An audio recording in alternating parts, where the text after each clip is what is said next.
Buenos días, hermanos. Buenos días. Qué privilegio es por estar aquí. Vamos a leer la palabra de Dios en Efesios capítulo 5, de 31 hasta capítulo 6, versículo 4. Dice: por esto el hombre dejará a su mujer, a su padre y a su madre, y se unirá a su mujer, y los dos serán una sola carne. Grande es este misterio, pero hablo con referencia a Cristo y a la iglesia. En todo caso, cada uno de ustedes ame también a su mujer como a sí mismo, y que la mujer respete a su marido. Hijos, obedezcan a sus padres en el Señor, porque esto es justo. Honra a tu padre y a tu madre, que es el primer mandamiento con promesa, para que te vaya bien y para que tengas larga vida sobre la tierra.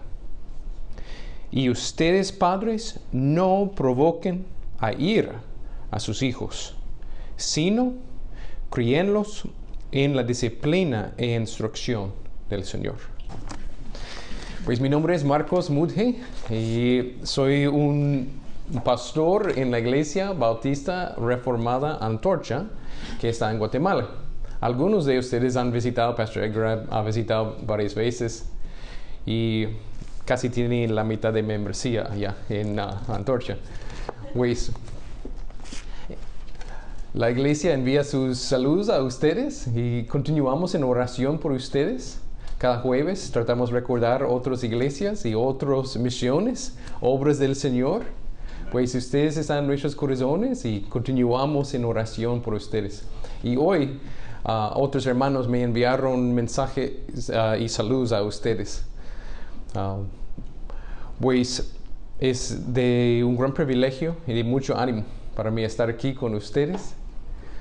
Y hoy vamos a empezar a enfocarnos en un texto sobre la familia.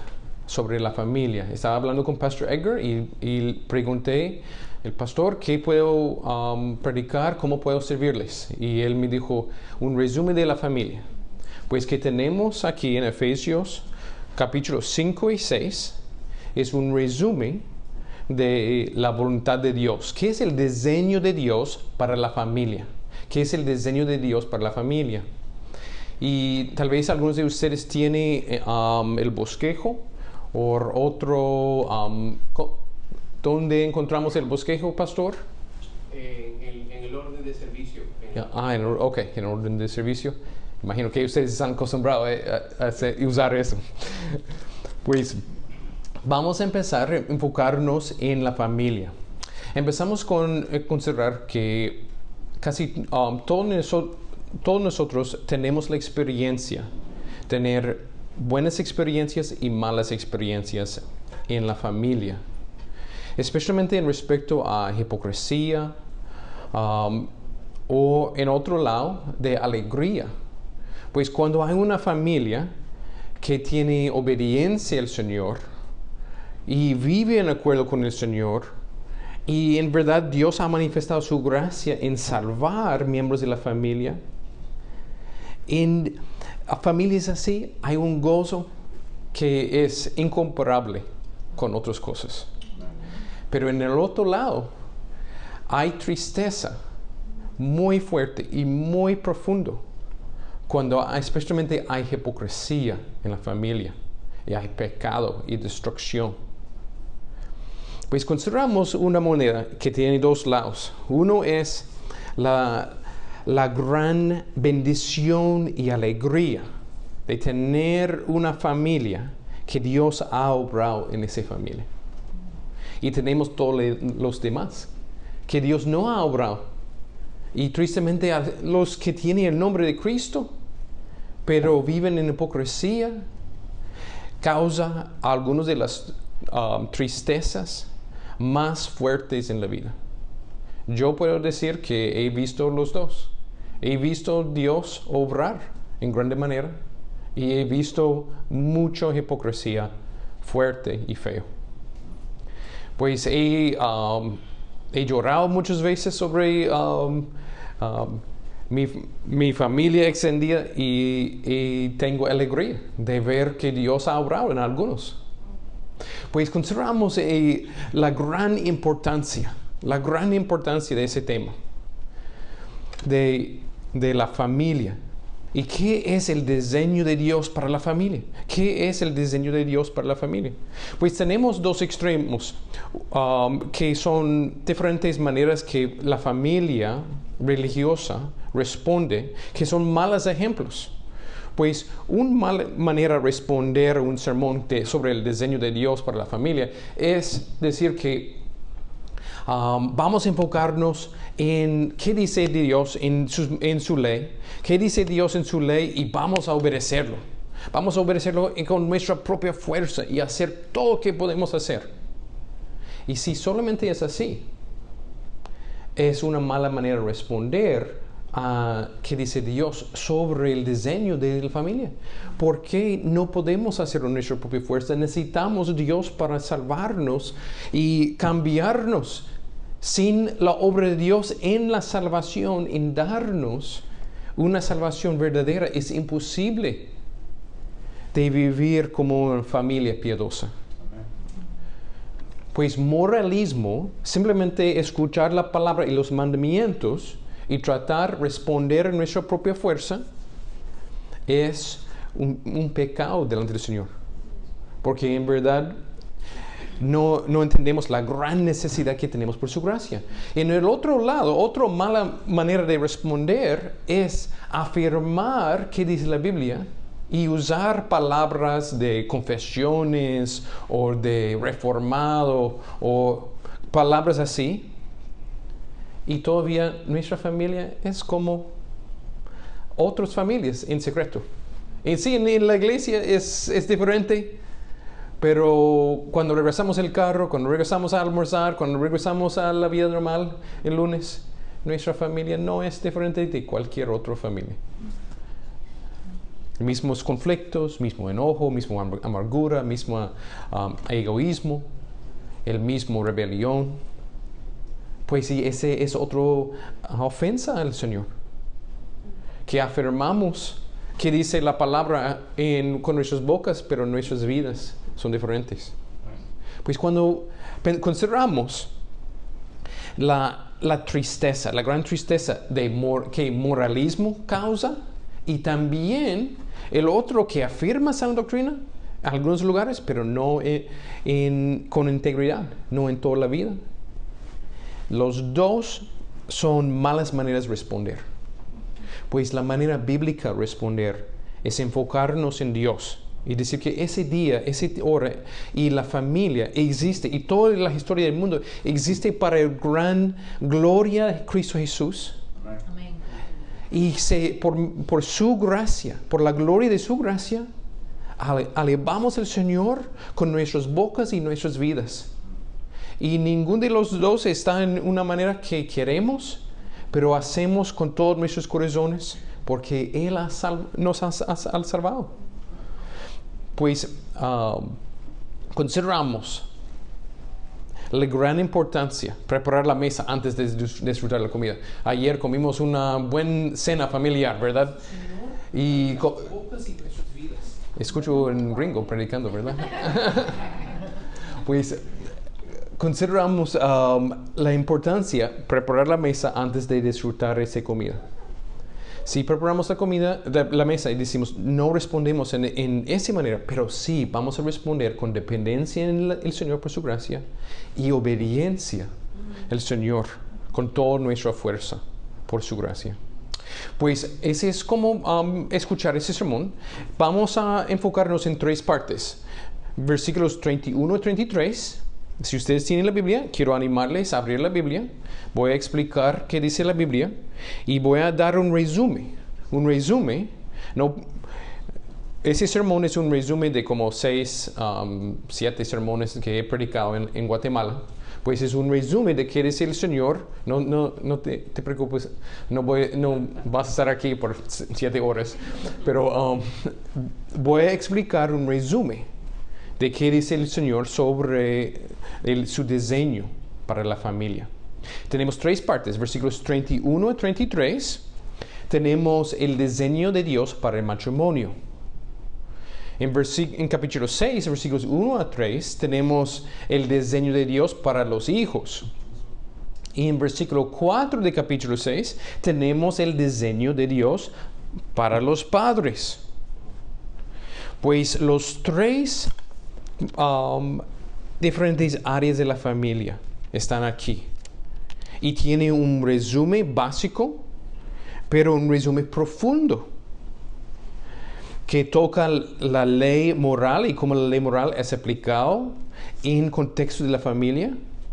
Pero queremos tomar algunos minutos de recordar el contexto de dónde encontramos el diseño de Dios para la familia por medio de repasar las verdades en el libro de Efesios. Porque en el contexto entendemos cómo Dios cambia la familia y usa la familia por su propia gloria. Y nos ayuda a tener el corazón de aplicar qué dice de Dios, qué es el diseño de Dios en la familia. Pues consideramos y vamos a, por 5 o 10 minutos, vamos a pasar por el libro de Efesios. Quiero animarles a abrir a capítulo 1. Y recordar que ese libro es un libro enfocado en la gloria de Cristo. La gloria de Cristo que es revelado en la salvación de su iglesia. Pues Dios, en verdad, Efesios habla de un gran plan y tiene todo el universo que está en las manos de Dios, todo el tiempo y todo el universo está en sus manos. Y Él explica qué es el gran propósito, por qué Él creó el mundo. La razón por qué Dios creó el mundo. Y cuando Dios está comunicando por qué Él creó el mundo, nos ayuda a entender por qué vivimos y por qué morimos. Y tenemos razones para vivir y razones para morir. Todo para Cristo. Pues la gloria de Dios es la manifestación de sus propios atributos y su persona. La representación, de la comunicación de quién Él es. Y su gloria, quién Él es revelado en la gloria de su gracia. La gloria de su gracia que tiene por algunos. Se llama su iglesia universal. Pues tenemos en la primera parte la salvación de su iglesia y en la segunda parte la santificación de su iglesia. En la salvación de su iglesia, en capítulo 1, Dios expresa que ese plan incluye toda la Trinidad. Que el Padre escogió a algunos antes de la fundación del mundo y el Hijo derramó su propia sangre por la redención de sus elegidos. Y el Espíritu Santo selló sus elegidos. Y todos perseveran hasta el fin. Y todo y Pablo termina esta gran explicación de la obra de Dios y el plan de Dios para el universo con una oración. Una oración que podemos entender la grandeza del poder de Dios y la grandeza de la herencia que tenemos en Cristo Jesús. Y su poder revelado en su resurrección y ascensión. Y que tiene toda autoridad. Él es Señor ahora. Amén. Señor de señores. Y en capítulo 2, Él aplica y habla de cómo ese gran plan afecta a nosotros. Porque nosotros nacimos muertos en nuestros pecados. Y no tenemos en nuestra propia fuerza, en nuestra propia capacidad, la capacidad de escoger Cristo o empezar a aplicar la palabra de Dios y obedecer y tener una familia piadosa o tener una vida recta en nuestra propia fuerza. y que necesitamos más que simplemente una reparación del motor que descompuso, que tenemos una necesidad por una resurrección.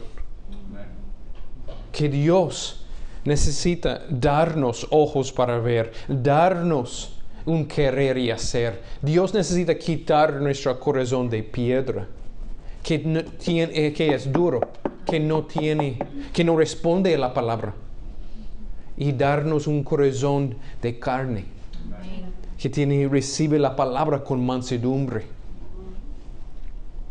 Pues de esa obra de Dios, que es un milagro que Dios hace en alguien, en dar vida espiritual, es su gran expresión de gracia. Y él dice, porque por gracia ustedes han sido salvados por medio de la fe. Y esto no procede de ustedes, sino que es don de Dios. No por obras, para nadie se glorie. Porque somos hechura suya, creados en Cristo Jesús para hacer buenas obras, las cuales Dios preparó de antemano para que anduviésemos en ellas. En ese gran plan de Dios que tenemos, Dios da vida a algunos y da vida espiritual por gracia. Y en esa nueva vida, en capítulo 2, versículos 11 a 18, Dios hace un pueblo de todas las naciones, de judíos y gentiles, todos que son parte del mismo templo. Y no hay separación, porque tenemos unidad con Cristo. Y la paz que tenemos con Cristo, ahora por su sangre, la paz que tenemos, que es un paz vertical, implica que tenemos un paz horizontal con nuestros hermanos. La unión que tenemos con Cristo significa que tenemos unión con nuestros hermanos. Pues no importa dónde nació cualquier hermano o de cualquier cultura, si tenemos el mismo Padre, somos parte de la misma familia. Y somos parte y somos el verdadero templo. Y no esperamos para un templo en Jerusalén o no usamos la bandera de Israel, porque somos el verdadero Israel. Amén. Y somos el verdadero templo ahora, aquí. Amén. Pues ese es parte del gran plan de Dios. Y Dios está edificando ese templo ahora por medio de ustedes y tabernáculo. Pues Él está cada año Él quiere añadir otra piedra a ese templo. Amén. Que es su gran plan de continuar a salvar pecadores. En capítulo 3 Pablo dice, y él piensa qué increíble es el plan de Dios, ese gran plan que incluye toda la historia del mundo para la gloria de la alabanza, de la gloria de la gracia del Señor, y incluir a algunos viles pecadores, darnos vida. Qué increíble es ese plan que tenemos la gran bendición, abrir nuestras bocas.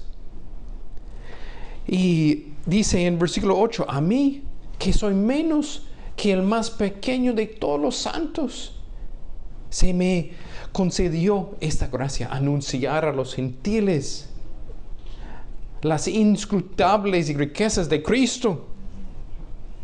Alguien que es salvo por la gracia de Dios entienda esa gran bendición de ver la vista del gran plan y pensar de todo el mundo y historia del mundo está centrado en Cristo Jesús por la alabanza de su gracia.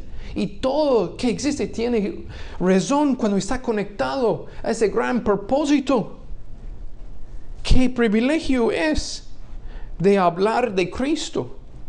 Y en capítulo 3 él explica que este gran plan es para glorificar. Dios tiene ese gran plan de glorificar sí mismo en frente de los ángeles y poderes espirituales. Y él pone la iglesia como un diamante. Y cuando ponemos una luz en un diamante y sale todos los colores y separa los colores en la luz y Pablo dice que la iglesia es así. La iglesia existe para ese propósito y es un gran show de la gloria de la gloria de la gracia de Dios para los ángeles ver que mira cómo Dios salva pecadores que merecen el infierno.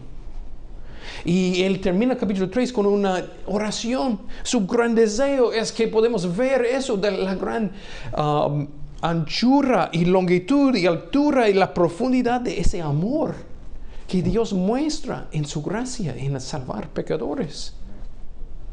Y él declara una alabanza, una doxología. Una doxología es que alguien que dice, mira que Dios hizo. Mira que Dios merece. Mira que Dios hizo y mira que Dios merece. Y él dice, mira que Dios hizo, en capítulo 3, versículo 20, aquel que es poderoso para hacer todo mucho más abundantemente de lo que pedimos o entendemos según el poder que obra en nosotros. Él dice, mira que él ha hecho por pecadores. Mira que ha hecho mucho más. Mira que Él merece. Y dice en versículo 21, a Él sea la gloria en la iglesia y en Cristo Jesús por todas las generaciones y por los siglos de los siglos. Amén. Pues esa es la salvación de su iglesia. Pues en capítulos 1 y 3, en capítulos 4 y 6, habla de la santificación de su iglesia. Si esta es una realidad en alguien, ¿cómo está manifestado? ¿Cómo está manifestado en su vida? Pues en capítulo 4, él habla de la unidad y la madurez que es en Cristo. La importancia, si en verdad somos cristianos y objetos de su gracia, necesitamos trabajar por la paz en la iglesia. Y chisme, y hablar de otras personas. Pecados así, no es parte del evangelio, no es digna de la vocación que hemos recibido. Necesitamos hacer que es difícil para trabajar por la paz, si sea en la iglesia y sea en la familia también, pero vamos a llegar ahí en un momento. Y pensamos el plan de Dios en la iglesia es que hay regalos que Dios da en la salvación. Dios no solamente da una salvación personal, Él da regalos a su iglesia. Amén. Que cada uno tiene dones espirituales y que Dios da liderazgo a la iglesia, pastores, para equipar los discípulos para hacer más discípulos. Y todo eso es para guiarnos a más madurez y más para glorificar a Cristo, darnos más amor, paz, para nosotros glorificar al Señor. Y él explica la santificación en capítulo 4, versículos 17 hasta 24, que la santificación en verdad es parte de la salvación. Cuando Dios nos salva de nuestros pecados, no solamente nos justificó, Él también nos santificó. En el sentido que hemos morido al viejo hombre y ahora nos vestimos en el nuevo hombre. Pues la misma obra, la misma unión que tenemos con Cristo Jesús para justificarnos, para lavarnos de nuestros pecados, es la misma unión espiritual que tenemos, que es la garantía de la santificación. Si en la conversión, cuando Dios nos quitó nuestro corazón de piedra y nos dio un corazón de carne, y si esa es una realidad en ese punto de tiempo, es manifestado en la continuación de la vida. Continuamos a despejar el viejo hombre y vestirnos en el nuevo hombre. Pues la unión con Cristo en la justificación es la garantía que tenemos una unión con Cristo en la santificación de crecimiento. Y Él da muchos ejemplos en capítulo 4 de eso. Y Él da un patrón de decir que ese es el pecado y ese es la obediencia y ese es un motivo. Y Él habla de amargura. Él habla de palabras corruptas. Él habla de robar. Y él habla de lo opuesto. ¿Qué es lo opuesto de robar? Pero dar a otros. Trabajar bien y dar a otros. ¿Qué es lo opuesto de palabras corrompidas? Pero decir palabras de que edifica. Y todo son basados en motivos basados en el Evangelio. Y es el mismo en capítulo 5 con la inmoralidad sexual. Tenemos la inmoralidad sexual que es idolatría, pero tenemos lo opuesto que es la adoración del Señor y contentamiento en Él. Y por medio de eso vivimos vidas rectas. Y Él explica en capítulo 5 que revelamos y mostramos qué son las obras de las tinieblas. Y rechazamos a ser un Señor suavecito que no habla de los pecados de nadie y no juzga a nadie. Y decimos, soy un Señor suavecito y no juzgamos. Y rechazamos eso y decimos, vamos a ayudar. Y rechazamos el Señor fariseo que dice, vamos a examinar todos en la luz de mi propia vida y experiencia, en comparación a mi propia vida y experiencia. Y rechazamos ser un Señor fariseo y rechazamos ser un Señor suavecito y predicamos la palabra que revela la justicia y pecado. Y hacemos eso para ayudar, para glorificar a Cristo y ayudar. No para usar nuestra propia vida como un estándar y no para ser un Señor suavecito que no juzga a nadie, pero con amor revelamos con la palabra. Dice en capítulo 5, es parte de la nueva vida. Y continuamos a tener explicaciones de qué es qué es la obra del Espíritu Santo en alguien. Y en ese área de hablar de qué es la obra del Espíritu Santo, él empieza a hablar de la familia. Pues sí, he tomado 10 minutos, hermanos, más o menos 10 minutos para tratar de ayudarles. Mira cómo ahora Dios habla de la familia. Y cómo el diseño de Dios para la familia está en la luz de ese contexto. Si empezamos a pensar de Dios, su grandeza, su salvación, su obra de salvar pecadores, qué increíble es la obra, que como afecta cada parte de la vida, cada aspecto. Ahora entendemos la familia en la luz correcta. No adoramos la familia pero la familia tiene su lugar en la alabanza de la gloria de Cristo, en su gracia. Y ahora, si regresamos al principio, y tenemos dos familias, ¿verdad? Uno que es mucha tristeza, que es lleno de hipocresía. Y otro que es tocado por la gracia de Dios. Y que tiene alegría. Porque hay un entendimiento del Evangelio. Pues en la luz de eso, podemos ver que en la luz de Efesios y el gran plan de Dios, qué ofensa y qué increíble es tener una familia que dice que son cristianos, pero viven en hipocresía contra el diseño de Dios.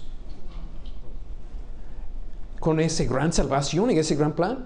Pero si pensamos y consideramos una familia que no son perfectos, pero son piadosos y están luchando para obedecer al Señor, decimos, ese es en acuerdo con este gran plan. Y la gloria y no miramos a esta familia y decimos, qué buena familia, ellos merecen todo vamos a alabar a esta familia, hablar bien de esta familia. Yo recuerdo una familia que era un buen ejemplo y algo así. No, damos la gloria a Dios. Amén. Porque entendemos que esa familia es cambiada solamente por la gracia de Dios. Amén. Pues si recordamos y tomamos tiempo de considerar el contexto, ahora vamos a regresar al fin del capítulo 5 y principio del capítulo 6 y pasar rápido, pero espero que claro, sobre qué qué es el diseño de Dios para la familia, para los hijos y también para los padres. Pues tenemos en capítulo 5, versículos 31 a 33, un resumen de qué dice el Dios sobre el plan del matrimonio. Pues vamos a empezar aquí. Dice, vamos a leerlo de nuevo. Efesios 5, versículos 31 y 33, dice, por esto el hombre dejará a su padre y a su madre y se unirá a su mujer y los dos serán una sola carne. Grande es ese misterio, pero hablo en referencia a Cristo y a la iglesia. En todo caso, cada uno de ustedes ame también su mujer como a sí mismo y que la mujer respete a su marido. Pues podemos ver en los 3 versículos 5 diferentes puntos. Primero empezamos con versículo 31. Y 31 tenemos 3 pasos básicos. Pablo cita Génesis 2, 24. Es el texto citado más que cualquier otro entre la Biblia en respecto a matrimonio. Y da 3 pasos, 3 instrucciones. Dejar, se unir y ser. Dejar, unir, ser. Y los 3 pasos no son respetados en la gran mayoría de matrimonios. No son entendidos, incluyendo en la gran mayoría de matrimonios cristianos.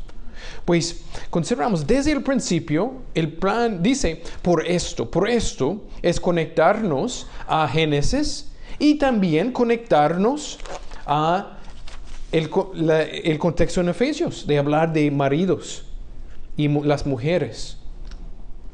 Y dice, desde el principio ese es el plan. Dejar, unir y ser. Pues dejar a sus padres. Pues hay una separación que es necesaria en el matrimonio. La relación con los padres y hijos ha cambiado cuando hay un matrimonio. Pues sí es necesario dejar de padre y madre físicamente, pero también hay más que eso. También hay una nueva prioridad, que es el nuevo familia que Dios ha hecho. Pues dejar a su padre y madre incluye una separación emocional, incluye una separación de la opinión de los padres, no es la cosa más importante. La necesidad de los padres no es la prioridad. Las opiniones, ideas y prácticas de los padres no son las cosas más importantes. Ahora es el nuevo familia que Dios ha hecho en el nuevo matrimonio. Es que tiene la prioridad. No es que abandonamos nuestros padres, todavía cuidamos nuestros padres, escuchamos a su consejo, honramos nuestros padres, consideramos sus necesidades, pero Dios ha hecho una nueva familia. Amén. Pues es malo para una pareja nueva de vivir con sus padres y todavía tener una conexión y dependencia de finanzas con sus padres. O que en el otro lado es malo para los padres continuar a pensar que tiene autoridad sobre la nueva familia, decir que no me gusta eso, no enseñas eso a tus hijos, no. Y tratar poner su autoridad es contra el primer paso desde el huerto de Edén. Amén. Antes de la caída, Dios nos dio los 3 verbos de dejar, unir y ser. Pues, y dejar todavía implica en el segundo paso que no rechazamos los suegros. Suegros no es mala palabra, no es una mala palabra. No decimos malas palabras en la iglesia o en la calle, ¿verdad? y suegra, y suegra, no son malas palabras. Pues cuando alguien dice, me casé contigo, no con tus padres, no entiendes el segundo verbo. ¿Qué dice el segundo verbo? Se unirá a su mujer. Hay una nueva familia. Ahora, ¿por qué hay una nueva familia, nueva obra de Dios? Tus padres son mis padres. Mis padres son tus padres. En el matrimonio es así. Pues hay un amor por los suegros que es bíblico. Porque hay una nueva familia. Pero cada familia mantiene su propia autonomía. Como es así como iglesias también, ¿verdad? Pues, y tenemos en esta unidad, Dios ha unido un hombre y una mujer en enfermedad, en buena salud, si hay pobreza, o si hay prosperidad, si hay dolores, sufrimiento o placeres, si hay mucha tristeza o mucha alegría. En el bueno o el malo, en desacuerdos o en acuerdos, Dios ha hecho una nueva familia. Y la unidad de un hombre y una mujer en el matrimonio es el corazón de la familia nueva que Dios ha hecho. Pues esa es la relación más importante, relación humana más importante que existe. Después de mi relación con el Señor Jesucristo, esa es la relación más importante. Pues el día más importante no es el cumpleaños de tu madre ahora, o el día de las madres, es el aniversario, o el cumpleaños de tu cónyuge. Es solamente una ilustración para decir, mira el plan de Dios.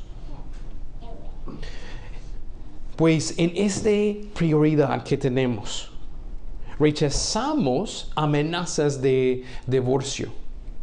Cuando hay un conflicto, no permitimos para esa es mala palabra, de dar una amenaza de divorcio o separación o de salir, porque el plan de Dios es tener esa unidad como la relación más importante en nuestras vidas.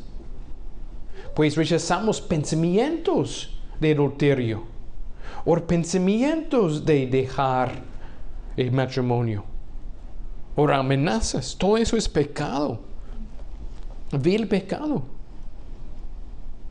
Pues en lugar de eso tenemos el tercer verbo, los dos serán una sola carne. Pues hay una unidad de posesiones, de ideas, habilidades, problemas, éxitos, sufrimientos. Todo es una buena unidad de las dos personas. Que los dos están preocupados de las necesidades del otro. Pues esa unidad sí es manifestado con sexo, pero es mucho más que sexo aquí, en ese verbo, los dos serán una sola carne. En verdad es la realidad de dos vidas que Dios ha unido. Dos vidas. Y recordamos que el pecado siempre afecta eso. ¿Cuándo Dios dijo ese versículo? Antes de la caída, ¿verdad? Todavía aplica, pero la caída ha afectado este matrimonio en grande manera. Pecado con secretos, egoísmo, amargura, ser terco, malas palabras, impaciencia, ser cruel. Todo destruye esta unidad, este ser una sola carne. Pues ese es el plan de Dios, que en el plan de Dios es, si consideramos los 4 puntos de teología bíblica que tenemos, la creación, tenemos la caída, la redención y la consumación de la venida del Señor Jesucristo. Y consideramos matrimonio. Dios nos dio ese texto de versículo 31 que viene desde Génesis, y Dios dio después de la creación, antes de la caída, antes que el pecado entró. Y consideramos que como pecado afecta ese versículo, qué difícil es, imposible es aplicar ese versículo sin la redención. Y la redención nos ayuda. Y esa es la conexión con el versículo 32. 32 dice, grande es este misterio. Pero hablo en referencia a Cristo y a la iglesia. Y ahora empezamos a hablar de la redención. Y Dios está diciendo aquí que matrimonio es un tipo de Cristo y de la iglesia, un tipo de salvación. No es simplemente que matrimonio esa es una buena ilustración. Y Pablo pensó en un momento, sí, ¿sabes que el matrimonio es como Cristo y la iglesia? Y pensó de ilustración. No, es un tipo que Dios está diciendo, ese era su plan todo el tiempo. Dios dio esa institución de matrimonio y la familia. Dio especialmente matrimonio para decir, aquí, ese existe por un propósito mucho más grande. Ese matrimonio que existe no sé si Dios tiene un plan de tener el mundo por cualquier 8,000 años, cualquier plan que es su plan, ¿verdad? Y el matrimonio existe solamente por ese tiempo. Si sea 10,000 años o cualquier cosa. O Cristo regresa hoy. Si regresa hoy. Matrimonio, y consideramos nuestras propias vidas. Tenemos matrimonio por 50 años y nada más. Pero Dios quiere manifestar su gracia por toda la eternidad.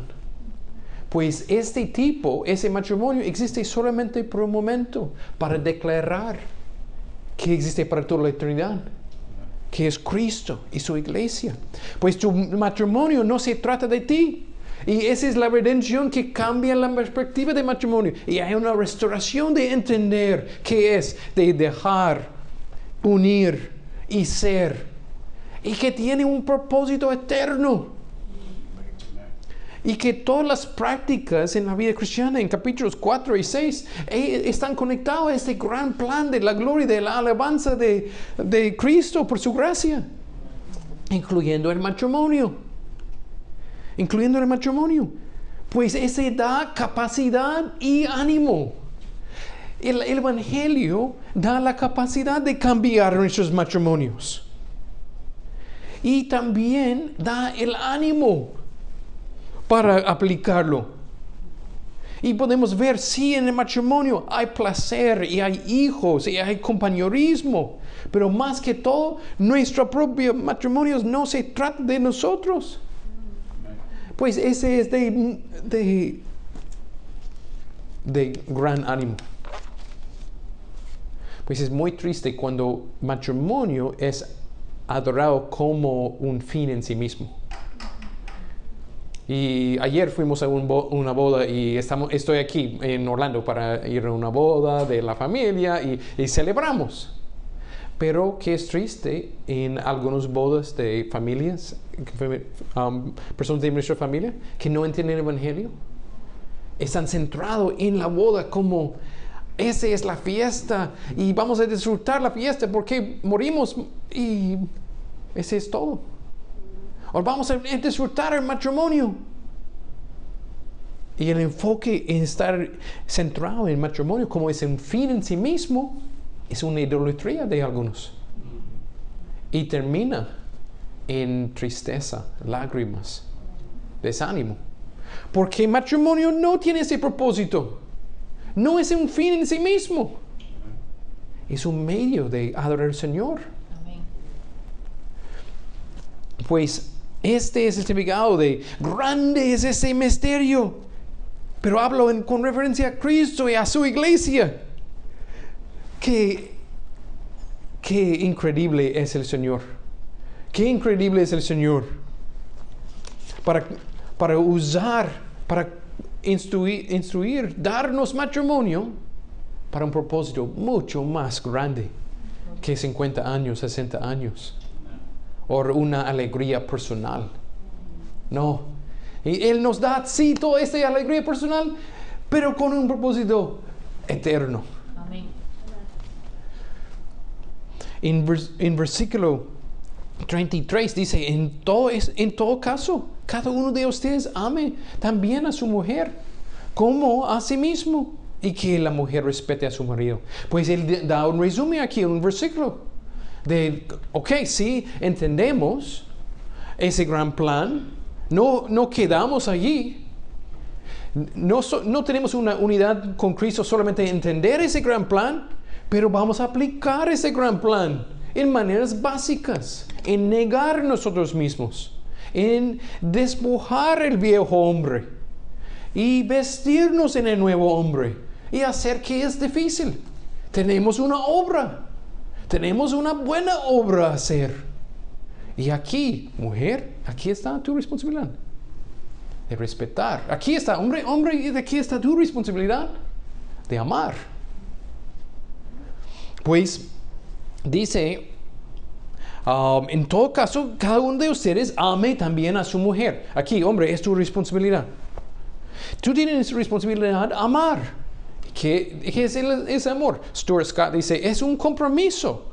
El amor es un compromiso lleno de cuidado por beneficiar a otra persona a través de pensamientos, palabras, acciones verdaderas y compasivas. Pues, ¿qué es el compromiso? El compromiso para beneficiar a tu mujer. Y necesitas seguir el patrón y práctica de Cristo, no la perfección.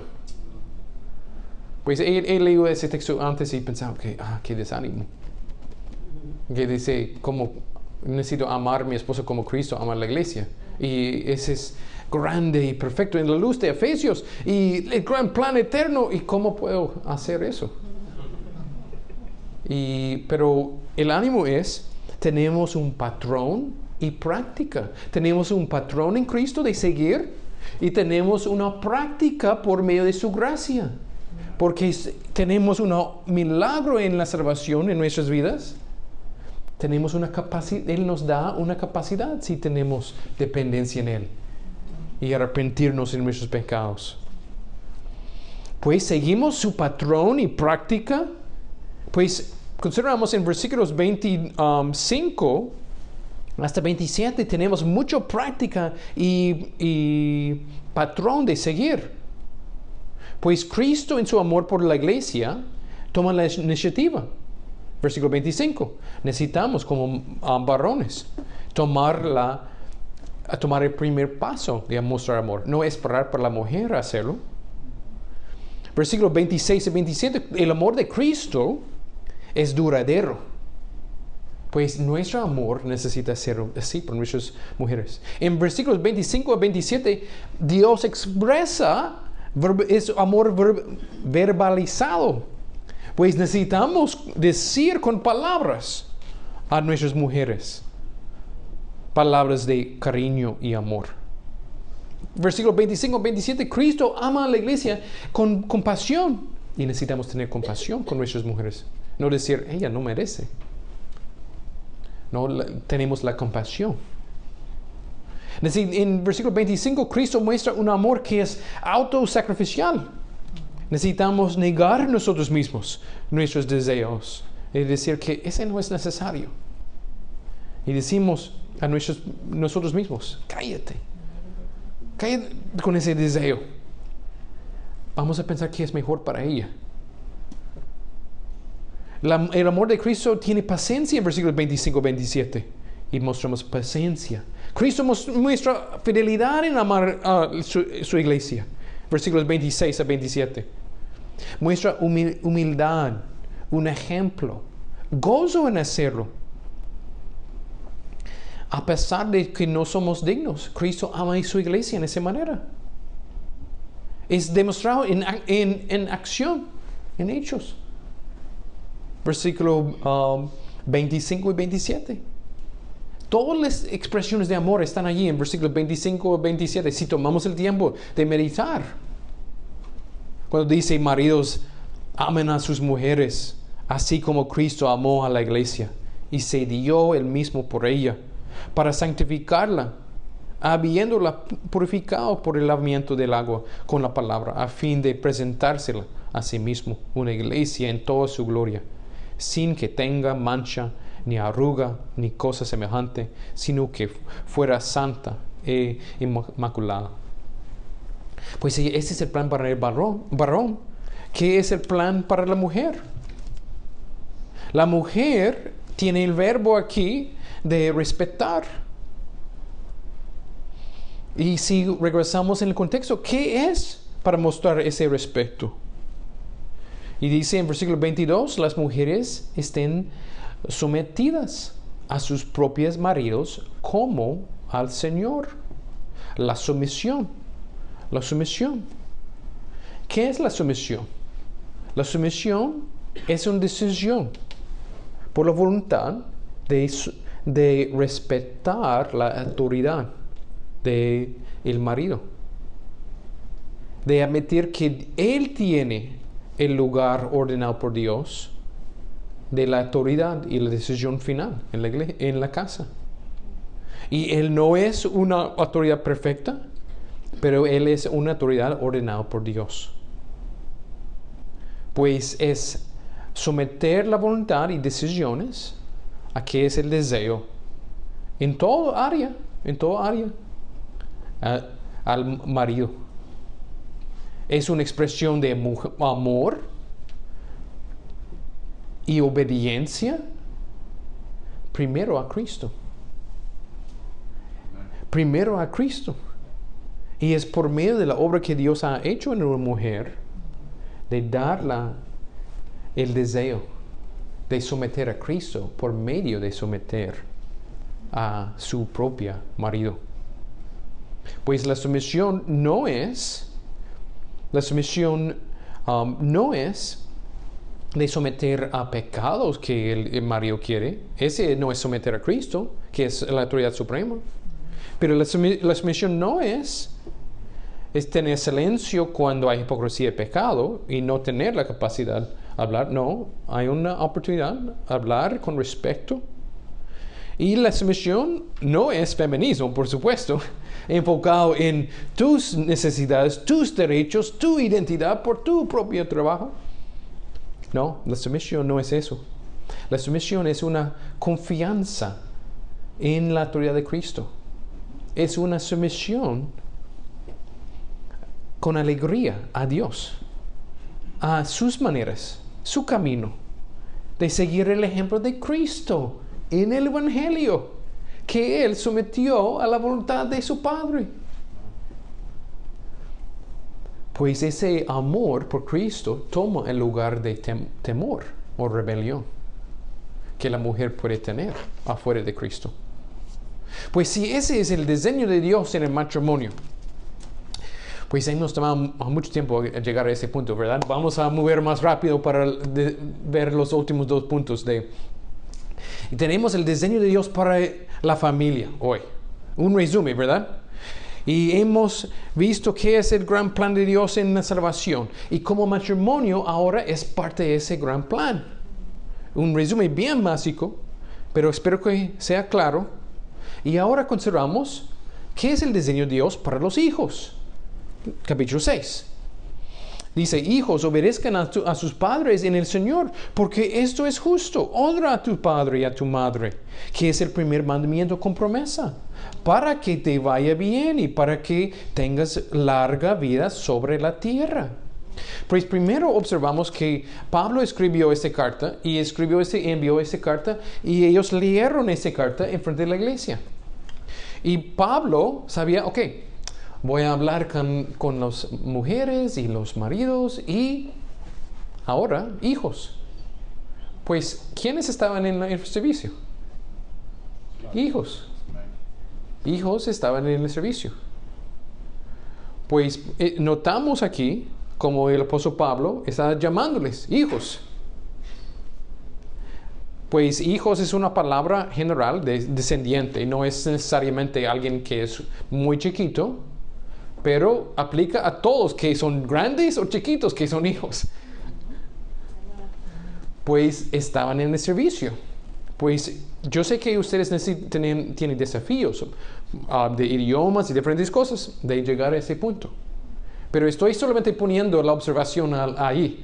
¿Cómo ustedes llegan allí? Es responsabilidad de ustedes, de entender cómo llegar allí. Pero observamos que Pablo dijo, hijos, y ellos no estaban en otro lugar. Estaban allí con toda la iglesia adorando al Señor, incluyendo en esa parte de escuchar la lectura de la palabra y escuchar la palabra. Pues dice, obedezcan a sus padres. Pues la responsabilidad aquí es obediencia y honra. Obediencia y honra.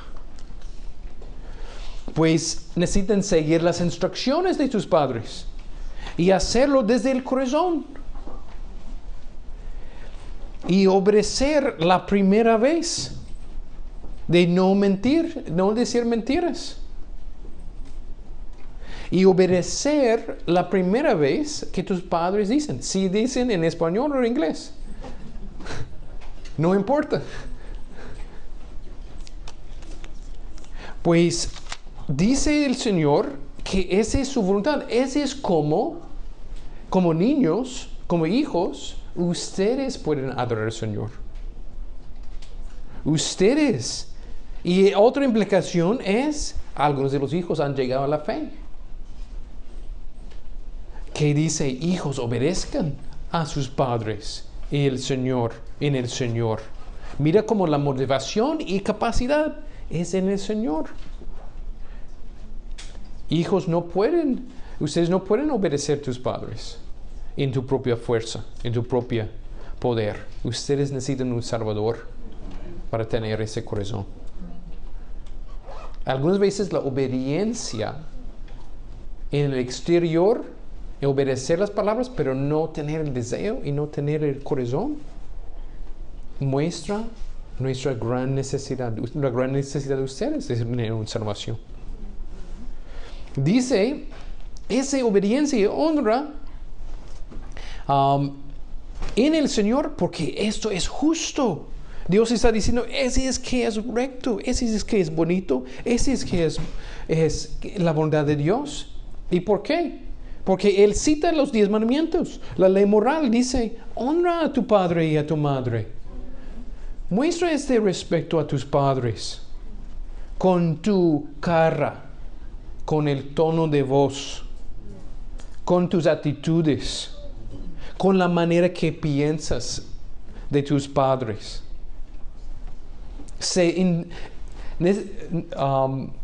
Pues necesitas honrar a tus padres más que simplemente obediencia o acciones. Necesitan hacerlo desde el corazón. ¿Cómo respondes cuando ellos te dan un mandamiento que no quieres hacer? Cuando es tiempo para ellos enseñar la palabra de Dios. ¿Cómo respondes? ¿Tienes un corazón suave cuando ellos necesitan reprenderte? Pues consideramos que Dios dice, ese es el primer mandamiento. ¿Qué es el primer mandamiento con promesa? Dios está diciendo, mira, ten ánimo, escucha ese mandamiento, obedece ese mandamiento. Porque hay promesas, no solamente de salvación, pero promesas en esa vida. Calvino dijo que Dios nos da diferentes tipos de promesas. Algunos aplican a la salvación, pero otras promesas también aplican a esta vida. Y mira que esta promesa aplica a esta vida. Si hijo, si estás obedeciendo a tu padre, niño, si estás obedeciendo a tu padre, es un principio que normalmente, en la mayoría de casos, no vas a morir en la calle cuando estás jugando, porque estás escuchando a tu madre que dijo, no juegas en la calle. Hay un principio que normalmente niños así viven vidas más largas. Pues ese es bien práctico. En versículo 3 dice, para que te vaya bien y para que tengas larga vida sobre la tierra. Y ese aplica no solamente en obediencia, en no morir, en fumar o beber o hacer cosas malas, pero también en espiritual, en la vida eterna. Y eso es que terminamos aquí ahora. Tenemos el diseño de Dios para el matrimonio, capítulo 5, el diseño de Dios para los hijos, y terminamos el diseño de Dios para los padres. Y este versículo conecta para que te vaya bien y para que tengas larga vida sobre la tierra. Y conecta aquí, ustedes padres no provoquen a ira a sus hijos, sino críenlos en la disciplina e instrucción del Señor. Pues Dios da un plan aquí negativo. Dice, no provoque a ira. Y en positivo, críenlos en la disciplina e instrucción. Pues el negativo es por la hipocresía, por no provoquen a ira. ¿Y cómo provocamos a ira nuestros hijos? Algunos ejemplos son si tenemos una disciplina más disciplina abusiva, a usar cualquier cosa de tirar a ellos o gritar a ellos. Cuando castigamos con enojo, abuso de la autoridad, cambiar nuestra opinión desde allí, favoritismo. Eres el lindo, mi hijo más favorito. Y el otro es el desobediente. A tener favoritismo provoca ira. Ser insensitivo, comunicar con sarcasmo. Quiere cambiar por medio el hijo por medio de malas palabras o de palabras sarcásticas. De usar, estamos pensando de cuáles son maneras que padres provoquen sus hijos a ira. Soborno por obediencia. O sea, aquí es un regalo, si no llores, voy a comprarte una cosa. No hacer disciplina. Provoquen. Decir que la barra, no, qué lindo, no necesitan la barra, no. Negligencia. Es otra manera de provocar a tus hijos. Pensar en sentarse en la sofá y ver todo de Netflix y no tener tiempo para tu hijo. De escuchar, hablar, enseñarles. Seguir las filosofías del mundo. Provoquen tus hijos a ir. Ser deshonestos con ellos. Voy a contar a 1, 2.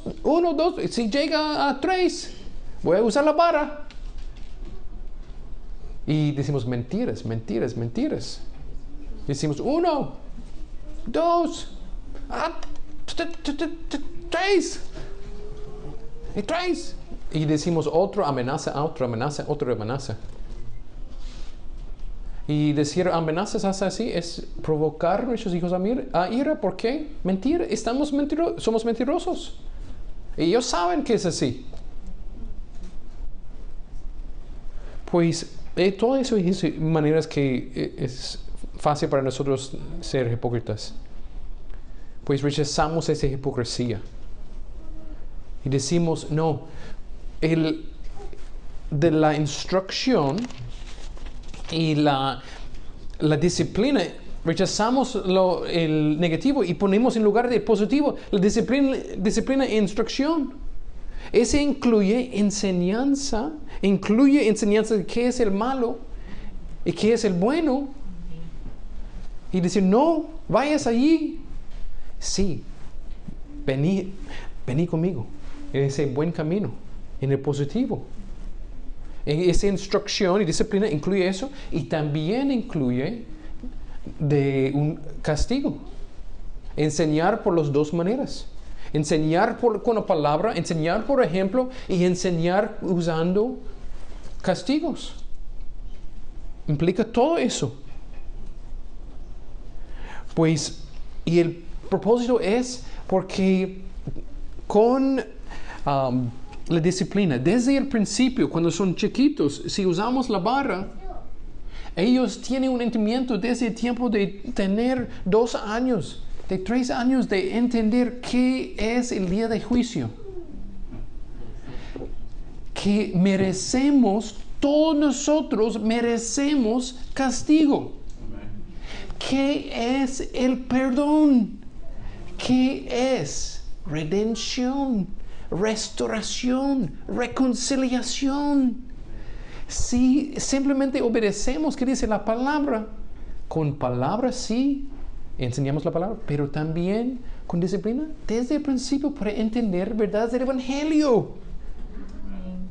Pues, y este es nuestro gran deseo, porque regresamos al gran plan de Dios, que tiene un plan de salvar a sus elegidos.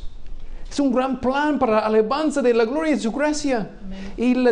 Y su diseño para la familia con matrimonio, hijos y padres, todo está conectado. Ese gran plan de salvación. Pues gloria a Dios que Dios no nos dio la familia para adorar la familia. Gloria a Dios que no debemos y no necesitamos quedarnos en hipocresía, sin la capacidad. Dios nos dio mucha gracia en la salvación, en su gran plan que afecta y tiene diseño para la familia. Vamos a glorificar al Señor por medio de su gracia en contexto de la familia, si sea matrimonio, si sea con los hijos o con los padres. Oremos. Gracias nuestro Señor por tu gran plan. Tú mereces toda nuestra adoración por la gloria de tu gracia, Señor. Por favor, ayúdanos a alabarte.